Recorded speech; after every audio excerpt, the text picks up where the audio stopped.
ఈ basic families, middle class family, single salaried families కి, single earning ఫ్యామిలీకి ఒక మంత్లీ ఒక 10,000 సేవ్ చేయాలనుకునే వాళ్ళు, వాళ్ళకి ఎటువంటి ఏ ప్లాట్ఫామ్ మంచిది?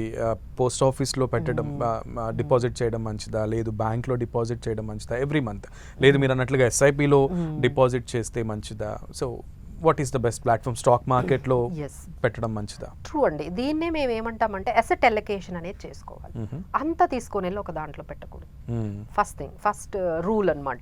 మనకి ఎంత ఇష్టమైన, ఎంత మనకి అది మనకి నచ్చుతున్న ఆ ఇన్వెస్ట్మెంట్ అనేది అంత తీసుకొని వెళ్ళి పోస్ట్ ఆఫీసుల్లో పెట్టడం ఎంత తప్పో అంత తీసుకొని వెళ్ళి ఎస్ఐపిల్లో కూడా పెట్టడం తప్పే. సో మనం ఏం చేయాలి అంటే డెట్ ప్రోడక్ట్ అంటే ఏంటి, లైక్ ఈ మీరు అంటున్నట్టుగా ఈ సుకన్య సమృద్ధి స్కీములు కానీ, ఈ పీపీఎఫ్లు కానీ, పిఎఫ్లు కానీ, ఇవన్నీ డెట్ ఇన్స్ట్రుమెంట్స్. అంటే మార్కెట్తో సంబంధం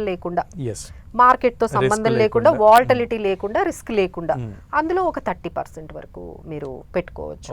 అలానే ఒక 50% మీరు ఏదైతే ఓ 10,000 అనుకుంటున్నారో దాన్ని ఒక డెట్ పోర్షన్ అని చెప్పి డివైడ్ చేసుకొని ఒక 30% ఇలాంటి గోల్డ్ పెట్టుకోవచ్చు.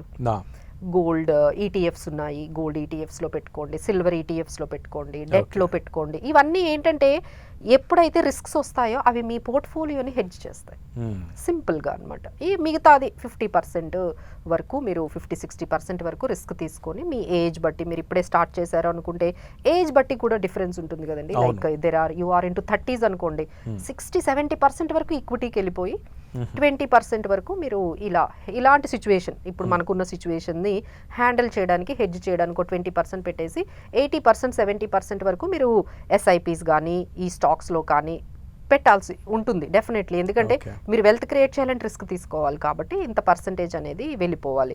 సో నెక్స్ట్ ఇంకొంచెం మీరు ఎల్డర్లీ పీపుల్ అనుకోండి, వాళ్ళది మళ్ళీ కాంబినేషన్ మారిపోతుంది. ఇంకొంచెం పర్సంటేజ్ డెట్లో పెట్టుకొని ఇంకా 30% 40% వరకు ఈక్విటీ ఎక్స్పోజర్ పెట్టుకోవాలంటే మీ లైఫ్ స్టేజ్ బట్టి మారుతుందండి ఈ పర్సంటేజ్. సో ఇక్కడ చాలా మంది చూస్తూ ఉంటారు కాబట్టి ఈ ప్రోగ్రాము ఒక్కొక్కరు ఏజ్ బట్టి, మీ లైఫ్ స్టేజ్ బట్టి, అంటే దేర్ ఆర్ 3 లైఫ్ స్టేజెస్ ఉంటాయి. అక్యుములేషన్ స్టేజ్ అంటాం మేము.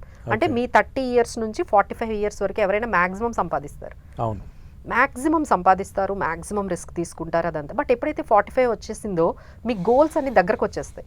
మీ పిల్లలు పెద్దవాళ్ళు అవ్వడం కానీ, వాళ్ళకి స్పెండ్ చేయటం కానీ, మేము దాన్ని స్పెండింగ్ పీరియడ్గా చూస్తాం. ఇంకా అక్కడ నుంచి ఇన్కమ్ కన్నా స్పెండింగ్ ఎక్కువ ఉండాలి.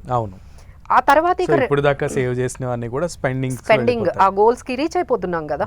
ఇక ఆ తర్వాత మనకి ఇక ఫైనల్ గా రిటైర్మెంట్ స్టేజ్ అనేది వచ్చేస్తుంది. ఎందుకంటే ఆ స్టేజ్ ఏంటంటే నో ఇన్కమ్, ఇక ఇన్కమ్ ఉండదు, ఓన్లీ స్పెండింగ్ ఉంటుంది.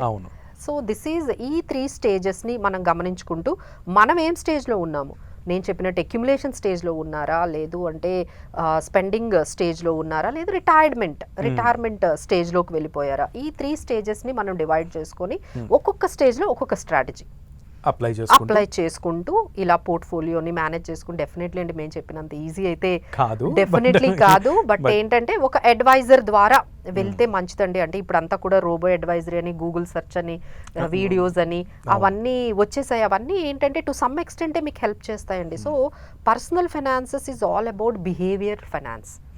మిమ్మల్ని మీరు డిసిప్లిన్డ్గా, కంట్రోల్గా పెట్టుకోవడం అనేది చాలా కష్టం కదండి. You have so many changes around you. మీ చుట్టూ ఇన్ని మార్పులు జరుగుతున్నప్పుడు మిమ్మల్ని ఎంతవరకు డిసిప్లిన్డ్గా మిమ్మల్ని మీరు మెయింటైన్ చేయగలరు అనేది కూడా ఇక్కడ క్వశ్చన్. ఇది డిసిప్లిన్కి సంబంధించిందండి. ఫైనల్గా ఏంటంటే this is all about investments అన్నీ కూడా it's a behavioural and disciplined approach and ఒక స్ట్రాటజీ, ఒక ప్రాసెస్.